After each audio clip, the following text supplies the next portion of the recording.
नमस्कार मंडळी, श्री स्वामी समर्थ। आज मी कैरी पुदिनाचं सरबत बनवते, म्हणजे पन्ह बनवते। त्यासाठी मी इथे या 4 कैऱ्या घेतल्या, 1 2 3 4, आणि ह्या कुकरच्या भांड्यामध्ये पाणी न टाकता उकडून घेतले। ह्यांच्यामध्ये मी उकडण्यासाठी अजिबात पाणी नाही टाकलेलं आहे, तर या उकडून घेतले। आणि त्याचबरोबर ही 1 मूठ पुदिना घेतलाय, म्हणजे 1 वाटी आहे हा पुदिना। त्याच्यानंतर याच्यात मी घेतलंय जिरा पावडर, काळी मिर्च पावडर, हे सगळं भाजून वगैरे यांची पावडर करून घेतली आहे मी। आणि थोडीशी बडीशेप पण टाकली आहे मी भाजून। या चमच्याने 1.5 चमचा ही पावडर घेतली आहे, आणि या चमच्याने 1 चमचा हे काळं मीठ घेतलंय, आणि पाऊण चमचा साधं मीठ घेतलंय। तसं इथे आपल्याला 2 लिंबू लागतील, आणि हे लिंबाचा उपयोग आपल्याला लास्टला करायचा आहे। आता पहिल्यांदा मी हे गर काढून घेते। आपण आता सगळा गर ह्याच्यात काढून घेऊया। गरम गरम आहे ना, त्यामुळे हात भाजतोय।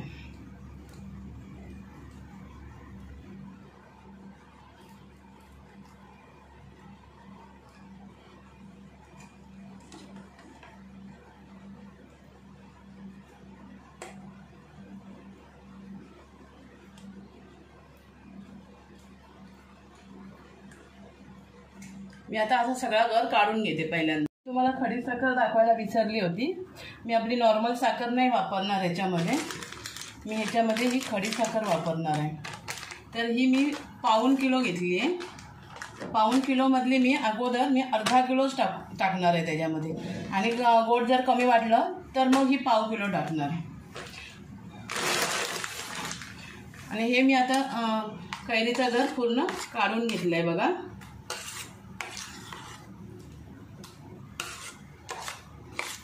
आणि आता हा मिक्सरला बारीक करून घेते।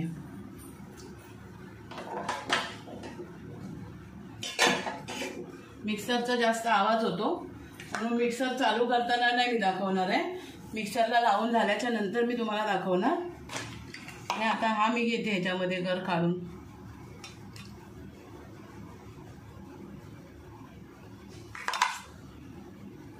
आणि थोडं थोडंच घेणार आहे मी।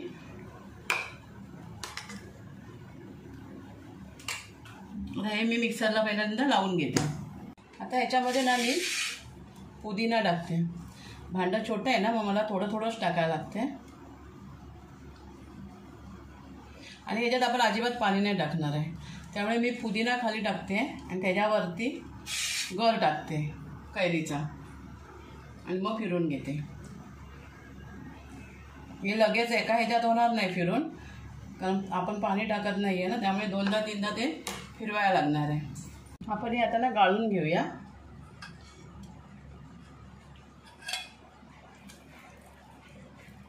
जरी बारीक एकदम पेस्ट झालेली असेल ना, तरी पण पुदिन्याचे किंवा कैरीच्या बाटामधले जे धागे जे असतात ना, ते राहायला नको। मग ते खाताना आले ना बाटाखाली वगैरे, तर ते बरं नाही वाटत। मग आपण हे गाळून घेऊया। हे बघा मंडळी, मी आता हा लास्टची बॅच घेतली आहे, आणि आता मी ह्याच्यामध्येच ही जी पावडर घेतली आहे ना, ती आता मी ह्याच्यामध्येच टाकणार आहे। कारण मी आता हे सगळं मिश्रण गाळून घेतलं आहे ना, मग नंतर मी गाळून नाही घेणार, म्हणून आताच ही पावडर वगैरे टाकणार।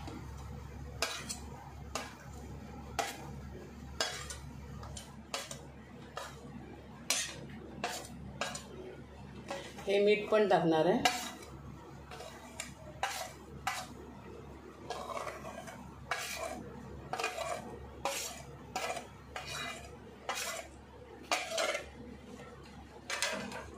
आता हे परत मिक्सरला एकदा फिरून घेणार। आता मी याच्यामध्ये ना 1.5 कप पाणी टाकते।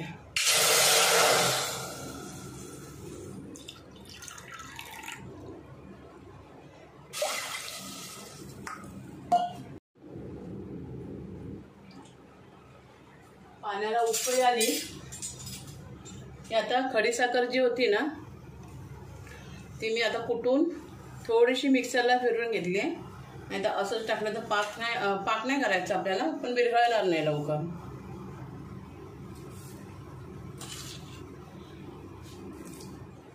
तीन कप टाकायचे, म्हणजे 3 कप म्हणजे आपल्याला जितकं गोड पाहिजे ना तसं टाकायचं. कारण एकदम सुद्धा मग पचपचीत नंतर मग साखर नाही टाकता येणार परत. कैऱ्या थोड्या आंबट पण आहेत.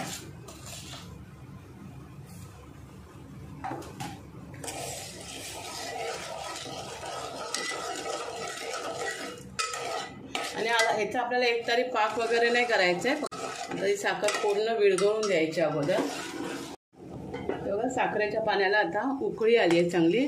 आणि आपल्या ह्याच्यामध्ये ना जास्त अशी मळी वगैरे नाही आहे. जी काय आहे ना ती मी काढून घेते. नाही तर नॉर्मल साखरेमध्ये किती घाण एकदम येते ना वरती, तशी ह्याच्यामध्ये नाही आहे. आता याला चांगली उकळी आली आहे. आता मी गॅस थोडासा कमी करते आणि हे टाकून घेते त्याच्यात. आणि आता आपण गाळून वगैरे नाही घेणार, कारण आपण अगोदरच गाळून घेतलं आहे ना.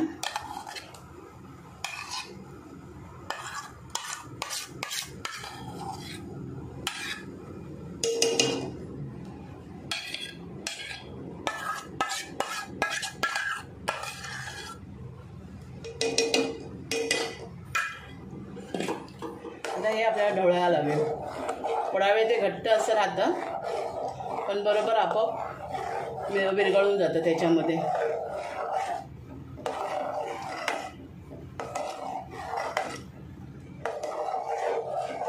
मी आता स्लो गॅसवरच करते हे, फास्ट गॅसवर नाही करणार.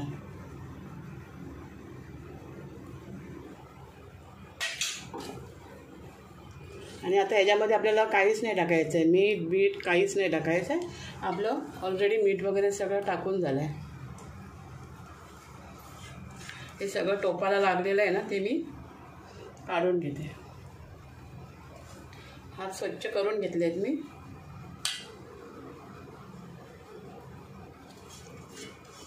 कारण भरपूर गर आहे टोपाला लागलेला, तो सगळा घेते काढून.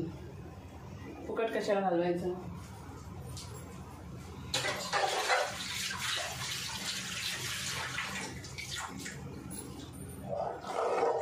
आता हे व्यवस्थित मिक्स करूया आपण.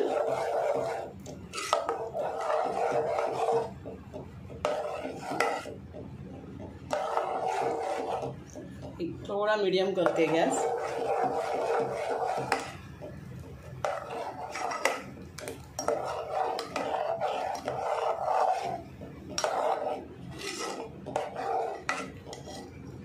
थोडंसं आपल्याला हाताला चिकट लागला ना की बंद करायचा. अजून नाही लागला ते. आणि ह्याच्यामध्ये मी अर्धा किलो साखर टाकली. पाऊण किलो घेतली होती पण अर्धा किलो टाकली. आणि मी ह्याच्यामध्ये ग्रीन कलर वगैरे काहीच नाही टाकणार, तर ह्याचा जो कलर आला आहे ना तोच ठेवणार आहे मी.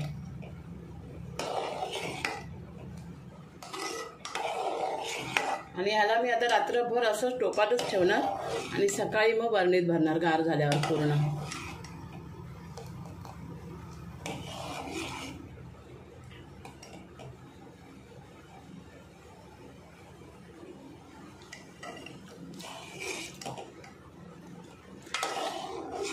मी आता एवढंच घट्ट ठेवते, कारण जेवढं आपल्याला पाहिजे ना तेवढं त्याच्यामध्ये चिकटपणा आला आहे. हा बघा,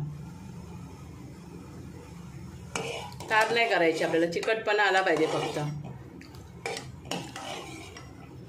कारण ते नंतर गार झालं ना की अजून घट्ट होणार. म्हणून मी आता एवढंच करते, म्हणजे एवढंच असं ठेवते. ह्याच्यामध्ये आता आपण लिंबू पिळूया.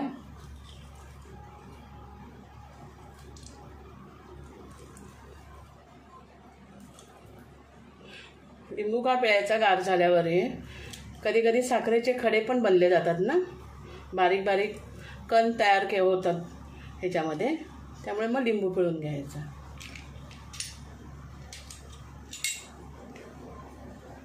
आपण 2 लिंबू घेतले आहेत, त्याच्यातले आता आपल्याला अगोदर आपण एकच पिळून घेऊया. हे बघा मंडळी, आपलं कैरी आणि पुदिन्याचं पण तयार झालं आहे.